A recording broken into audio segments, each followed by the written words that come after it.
Hello दोस्तों, स्वागत है आपका हमारे यूट्यूब चैनल याहू बाबा पे।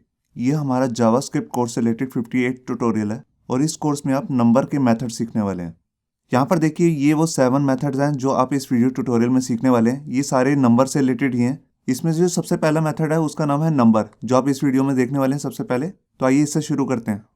तो यहाँ पर देखिए, हमने अपना एक HTML का डॉक्यूमेंट खोल लिया है और यहाँ पे अब हम अपना प्रैक्टिकल शुरू करते हैं नंबर मेथड से। तो देखिए, यहाँ पर उसके लिए मैं एक वेरिएबल ले लेता हूँ a और यहाँ पे मैं एक वैल्यू डाल देता हूँ। देखिए, मैंने स्ट्रिंग लिया और मैंने यहाँ पर डाल दिया 999 और इसको मैंने यहाँ पर, अब मैं इसको क्या चाहता हूँ, ये देखिए आपके सामने ये एक स्ट्रिंग वैल्यू है, मगर जो हमारे पास नंबर फंक्शन है ये क्या काम करता है, ये आप इसके अंदर कोई भी वैल्यू डाले ये उसको नंबर में कन्वर्ट कर देता है। तो देखिए, मैं a को कैसे नंबर में कन्वर्ट करता हूँ। मैं यहाँ पर एक वेरिएबल और ले लेता हूँ, उसका नाम ले लेता हूँ num और यहाँ पर मैं अपना फंक्शन यूज़ करूँगा जिसका नाम है नंबर। देखिए, मैंने इसमें a की वैल्यू पास करी। अब मैं num की जो v वैल्यू है मैं उसको प्रिंट कर देता हूँ और यहाँ पे मैंने लिख दिया num, जो मेरा एक वेरिएबल है। मैंने फाइल को सेव किया। तो देखिए, यहाँ पर कुछ प्रिंट नहीं हुआ है, इसका मतलब कोई एरर है। और यहाँ पर देखिए, मैंने इंस्पेक्ट करके देखता हूँ, कंसोल में जाऊँगा मैं और देखिए यहाँ पर लिखा है number is not defined, line number 8 में। ये देखिए, यहाँ पर ये जो नंबर है इसका n जो है वो कैपिटल में लिखना है आपको। ये देखिए, मैंने फाइल को सेव किया। अब देखिए, यहाँ पर आ गया 99 जो है अब एक नंबर बन चुका है। मैं आपको इसमें कुछ अर्थमेटिक कैलकुलेशन भी करके दिखाता हूँ। देखिए, जैसे मैंने इधर कर दिया num + 10, ये देखिए यहाँ पर आ गया 109 क्योंकि इसमें एडिशन होगी। मगर अगर मैं यहाँ पर जाके इसको कमेंट कर दूंगा और यहाँ पे लिखूंगा a + 10, तो देखिए यहाँ पर आ गया 9910 क्योंकि a जो है वो एक स्ट्रिंग है और इस स्ट्रिंग को नंबर में कन्वर्ट करने के लिए मैंने यहाँ पर फंक्शन यूज़ किया है नंबर।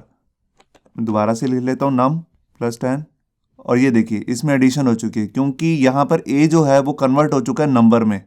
मैं यहाँ पर एक एग्जांपल और दिखाता हूँ। यहाँ पे देखिए, यहाँ पर अब मैं स्ट्रिंग वैल्यू नहीं लेता, मैं यहाँ पर एक बुलियन वैल्यू ले लेता हूँ। देखिए, मैंने लिख लिया यहाँ पे ट्रू और फॉल्स, दो बुलियन वैल्यू हैं। मैंने यहाँ पर फाइल को, अभी मैं यहाँ क्या करता हूँ, एक सेकेंड, मैं ये हटा देता हूँ। मैं फाइल को सेव किया तो देखिए यहाँ पर रिटर्न हो गया 1।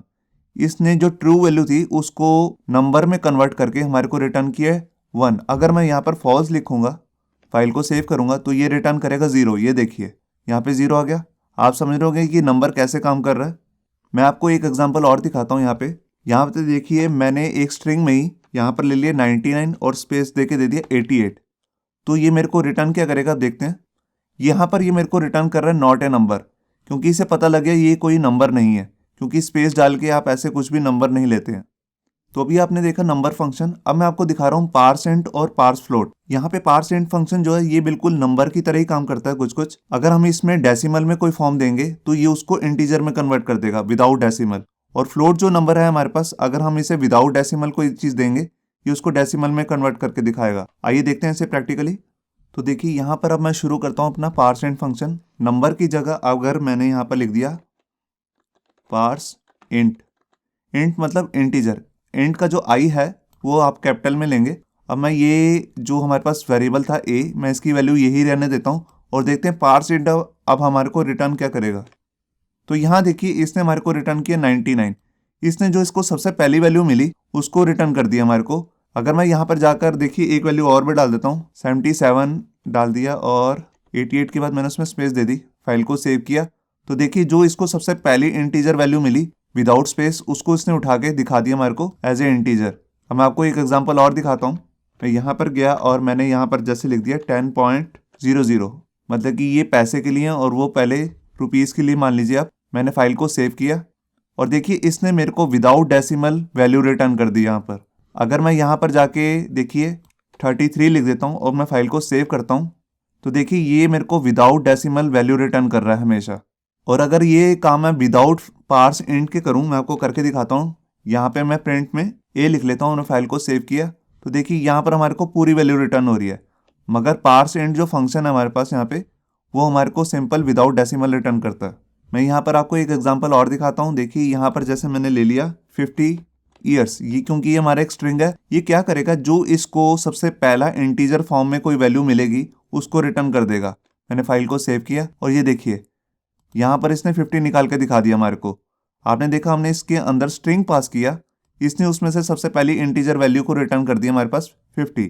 और अगर मैं इस 50 में पहले 0 लगा दूं और फाइल को सेव करके दिखाऊं आपको, तो देखिए तब भी ये 50 ही रिटर्न कर रहा है, क्योंकि 05 कोई वैल्यू नहीं होती है, तो इसने 50 ही रिटर्न किया हमारे को। मैं इसी में आपको एक एग्जांपल और दिखाता हूँ। मैं इसको हटा देता हूँ और यहाँ लिख देता हूँ ही वॉज 50। मैंने फाइल को सेव किया, तो देखिए यहाँ पर अभी से स्टार्टिंग में कहीं पर भी इंटीजर वैल्यू नहीं मिली है, कहीं पर भी नंबर वैल्यू नहीं मिली है, तो इसने हमारे को यहाँ पे रिटर्न कर दी NaN। NaN का मतलब होता है नॉट ए नंबर। इसका मतलब पार्स इंट को अगर कहीं पर कुछ नहीं मिलता कन्वर्ट करने के लिए, तो ये हमारे को हमेशा रिटर्न कर देगा NaN।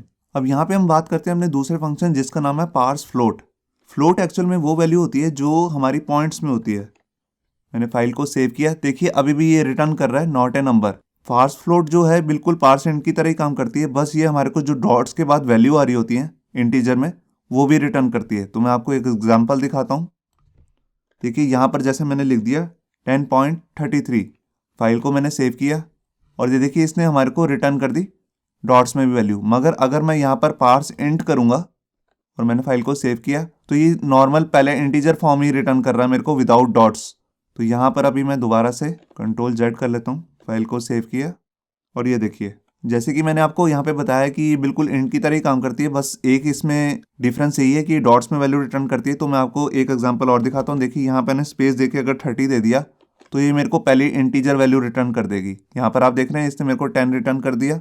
यहीं पर मैं आपको एक एग्जाम्पल और दिखाता हूँ और यहाँ पर लिख देता हूँ 10 ईयर्स, क्योंकि ये एक स्ट्रिंग है। इस स्ट्रिंग में जो इसको सबसे पहला नंबर मिलेगा, मतलब कि इंटीजर फॉर्म मिलेगी, उसको ये रिटर्न कर देगा। मगर वो अगर यहाँ पर मैं इसको डॉट में डाल दूं, जैसे मैंने ऐसा लिख दिया कुछ, तो ये इसको भी रिटर्न कर देगा। ये देख रहे हैं आप, बस यही पार्स इंट और पार्स फ्लोट में डिफरेंस है। अब हम यहाँ पे बात करते हैं दो नए फंक्शन जिसका नाम है इज फाइनाइट और इज इंटीजर। जो इज वाले जितने भी फंक्शन होते हैं जावास्क्रिप्ट में, ये एक्चुअल में दो ही वैल्यू रिटर्न करते हैं, ट्रू या फॉल्स।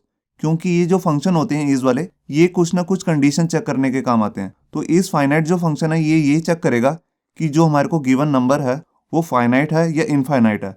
अगर वो फाइनाइट है, मतलब कि उसकी काउंट हो सकता है, तो उसके लिए वो ट्रू रिटर्न कर देगा, एल्स में वो फॉल्स रिटर्न कर देगा।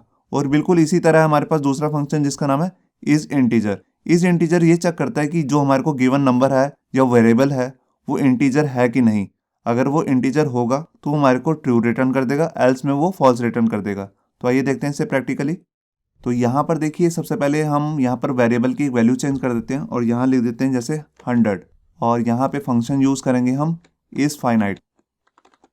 और यहाँ पर ये मैं स्ट्रिंग की कोड्स हटा दिए, मैंने फाइल को सेव किया और ये देखिए यहाँ पर रिटर्न आ गया ट्रू, क्योंकि ये एक फाइनाइट नंबर है। अगर मैं इसको माइनस में दूंगा, यहाँ देखिए मैंने इसकी नेगेटिव वैल्यू दे दी, मैंने फाइल को सेव किया, तो देखिए अब भी आ रहा है ट्रू, क्योंकि अभी भी ये फाइनाइट है।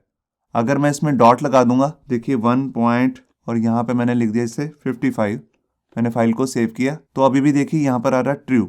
ये फॉल्स किस कंडीशन में आएगा वो भी मैं आपको दिखाता हूँ। तो देखिए यहाँ पर जैसे मैंने लिख दिया एक इंटीजर वैल्यू और यहाँ पे इंटीजर में मैंने लिख दिया 100। अब मैंने फाइल को सेव किया, तो देखिए यहाँ पर ये अभी भी इसे ट्रू ही दिखा रहा है, क्योंकि ये इसे 100 को इंटीजर ही मान रहा है। मैं यहाँ पर कोई और वैल्यू लेके देखता हूँ, तो देखिए यहाँ पर जैसे मैंने लिख दिया हेलो और मैंने फाइल को सेव किया, तो देखिए यहाँ पर आ गया फॉल्स, क्योंकि ये कोई फाइनाइट वैल्यू नहीं है यहाँ पे। तो अब मैं यहाँ पर कुछ और ट्राई करके देखता हूँ। देखिए यहाँ पर एक वैल्यू है हमारे पास होती है इन्फिनिटी। मैं इस सबको हटा देता हूँ, तो यहाँ लिख देता हूँ इनफिनाइट। मैंने फाइल को सेव किया और ये देखिए यहाँ पर कुछ गलती है, यहाँ पर एक सेकेंड, यहाँ पर इन्फिनिटी लिखना था सच। मैंने फाइल को सेव किया और ये देखिए यहाँ पर आ गया फॉल्स। तो इन्फिनिटी जो है वो फाइनाइट नहीं है, इसलिए उसने फॉल्स रिटर्न कर दिया। तो इसी की तरह हमारे पास दूसरा फंक्शन है जिसका नाम है इज इंटीजर। तो आइए देखते हैं उसे। ये फंक्शन ये काम करता है कि इसका जो गिवन वैल्यू है, मतलब कि यहाँ पर जो ए में वैल्यू आ रही है वो इंटीजर है कि नहीं। तो पहले मैं इसी को चेक कर लेता हूँ इन्फिनिटी को। तो देखिए यहाँ पर ये कुछ नहीं दिखा रहा, क्योंकि इसे कुछ पता ही नहीं लग रहा ये है क्या। तो यहाँ पर अब देखिए मैंने ले लिया जैसे 100, मैंने फाइल को सेव किया, यहाँ पर नहीं दिखा रहा है। मैं एक मिनट, यहाँ पे कुछ एरर हो सकता है, मैं उसको चेक कर लेता हूँ। मैं यहाँ पे कंसोल में गया और ये देखिए is integer is not defined. तो ये गलती यहाँ पर शायद से, हाँ यहाँ पर एक गलती है, ये देखिए 8 नंबर लाइन नंबर पे, क्योंकि यहाँ पर इसे सीधा से नहीं पता कि ये जो फंक्शन है कौन सा फंक्शन है। तो इसके लिए हमें यहाँ पर लिखना पड़ता है number. Number dot is integer. ये गलती शायद हमने अपने पिछले वाले में भी की है, जहां पर मैंने इज फाइनाइट चेक कराया था आपको। अभी मैं उसको दोबारा दिखाता हूँ आपको। मैंने फाइल को सेव किया और देखिए यहाँ पर आ गया ट्रू, क्योंकि ये एक न्यूमेरिक वैल्यू है, इज इंटीजर है। अगर मैं इसको कोट्स में दे देता हूँ, देखिए यहाँ पर क्या आता है। मैंने फाइल को सेव किया तो देखिए यहाँ पर आ गया फॉल्स, क्योंकि ये कोई इंटीजर नहीं है, ये एक स्ट्रिंग वैल्यू है। मैं यहाँ पर कंट्रोल जेड कर देता हूँ। अब देखिए यहाँ पर मैंने अगर 10.50 कर दिया और मैं फाइल को सेव किया तो देखिए अभी यहाँ पर आंसर आ रहा है फॉल्स। फॉल्स क्यों? क्योंकि ये एक फ्लोट वैल्यू है, ना कि इंटीजर वैल्यू। इंटीजर वैल्यू वो होती है जिसमें डॉट ना आ रहा हो। यहाँ पे डॉट मतलब डेसिमल। यहाँ पे मैं आपको एक एग्जांपल और दिखाता हूँ। जैसे यहाँ पर देखिए मैंने ले लिया -50, इसको देखते हैं ट्रू दिखाता है कि नहीं। देखिए यहाँ पर इसको ट्रू दिखा रहा है, क्योंकि यहाँ पर डेसिमल की कोई वैल्यू नहीं है, तो इसको ये ले रहा है। अगर मैं यहाँ पर लिख दूँ 10 - 5 तो देखिए जो भी वैल्यू होगी वो क्या होगी, वो देखते हैं। यहाँ पर देखिए उसको दिखा रहा है ट्रू। मगर अगर मैं यहाँ पर लिखूँ 10.50 -5 तो देखिए वो आंसर जो हमारे पास माइनस में होके आएगा वो वैल्यू होगी फॉल्स, क्योंकि वो एक फ्लोट वैल्यू बन जाएगी। और अगर मैं यहाँ पर वेरिएबल को कोई बुलियन वैल्यू दे दूँ, देखिए मैं उसको भी देके दिखाता हूँ आपको। यहाँ पे मैंने लिख दिया फॉल्स और मैंने फाइल को सेव किया तो देखिए अभी भी रिटर्न कर रहा है ये फॉल्स, क्योंकि ये एक बुलियन वैल्यू है।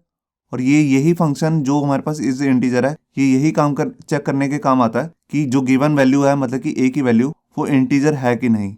इसी तरह जो हमने इससे पहले फंक्शन यूज किया था इज फाइनाइट, उसमें हम नंबर लगाना भूल गए थे, तो उसमें आपको यहाँ पे नंबर जरूर लिखना है और यहाँ पे हम लिखेंगे इज फाइनाइट। मैंने फाइल को सेव किया तो देखिए यहाँ पर आ गया फॉल्स, क्योंकि ये कोई एक इंटीजर वैल्यू नहीं है, तो ये नहीं बता सकता ये फाइनाइट है या इनफाइनाइट, इसलिए इसने रिटर्न कर दिया फॉल्स। अब हम अपने यहाँ पे लास्ट के दो फंक्शन जो है हमारे नंबर से रिलेटेड, टू फिक्स्ड और टू प्रिसीजन, इस पे काम करते हैं। तो यहाँ पे सबसे पहले हम अपना फंक्शन यूज करते हैं टू फिक्स्ड। देखिए उसके लिए मैं यहाँ पे लिखूंगा टू, एफ कैपिटल में आएगा, फिक्स्ड। और यहाँ पर हमारी जो वेरिएबल की वैल्यू है उसको हम चेंज कर देते हैं और यहाँ पर एक न्यूमेरिक वैल्यू, मतलब कि फ्लोट की वैल्यू डाल देते हैं 5.56789। तो मैंने फाइल को यहाँ पे अभी सेव किया।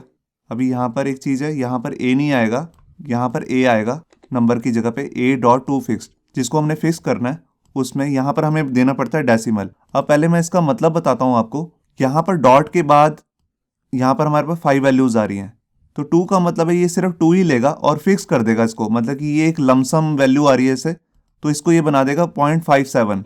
मैंने फाइल को सेव किया, ये देखिए। मगर अगर मैं यहाँ पर 3 वैल्यू लूंगा तो ये डॉट के बाद सिर्फ 3 डिजिट ही दिखाएगा। यहाँ पर मैंने फाइल को सेव किया और ये देखिए 568।